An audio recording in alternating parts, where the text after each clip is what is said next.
नमस्कार, प्रणाम आप सबके भाई। हम अखिलेश कश्यप छोटू और आगे आ जाओ। हाँ, और हमारे साथ हैं भोजपुरी इंडस्ट्री की बहुत ही बेताज बादशाह गायक है। आप सब लोग के हमारा तरफ से भी प्रणाम।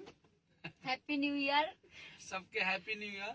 और आज हम लोग बहुत बड़ा गाना रिकॉर्ड किए और सबसे खुशी की बात यह है कि लहंगा लखनऊआ आज से एक दिन पहले, आज के एक दिन बाद रिलीज हुआ था आदि शक्ति कंपनी से। सेम उसी डेट को हम लोग लहंगा लखनऊआ 2 रिलीज कर रहे हैं।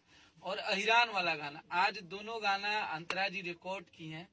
और आपको रिकॉर्ड करके कैसा लगा? बहुत अच्छा लगा। और आप सबसे निवेदन यही रहेगा कि जितना लहंगा लखनऊआ को प्यार दिए उतना ही उससे भी ज्यादा इस गाने को दीजिए, क्योंकि उससे भी बम्पर मैटर है और बहुत हिट मैटर है। तो आप सबसे निवेदन की जरूर इसको भी ढेर सारा आशीर्वाद प्यार दीजिए। इस और गाने हमारे को। साथ हैं हमारे मुन्ना भैया, जिनको हम लोग बहुत प्यार करते हैं, और आकाश है, और श्याम जो म्यूजिक बनाया है, जो इसने कंपोजिशन किया है। तो बहुत तगड़ा गाना बा। आप सब प्लीज कल आदि शक्ति फिल्म से 6:45 में रिलीज कर जाता गाना के, जो कि अंतरा जी और हमारे हिट मशीन खेसारी भैया, जो हमारी टीम है, जिस टीम को आप लोगों ने इतना प्यार दिया है। लहंगा लखनऊआ, भतीजा के मौसी जिंदाबाद, हाई हिल सैंडी, लवर से शादी, उसके बाद रजैया में कौन था, मतलब तमाम गाना, कूद जी है कोरा में, बहुत सारा गाना को आप लोगों ने मतलब बहुत हिट, रिस्पॉन्स दिया। इतना हिट गाना दिए हैं कि बोलते बोलते हमको लग रहा है आधा घंटा इनका बीत जाएगा।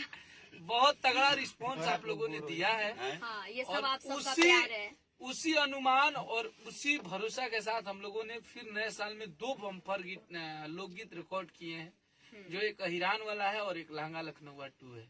दोनों गाना अंतरा जी गाई हैं और बहुत मतलब मिजाज में गाई हैं, और इतना लाजवाब लगेगा कल जब छूटेगा आप लोग के साथ, जब सुनेंगे आप लोग, तो नाचने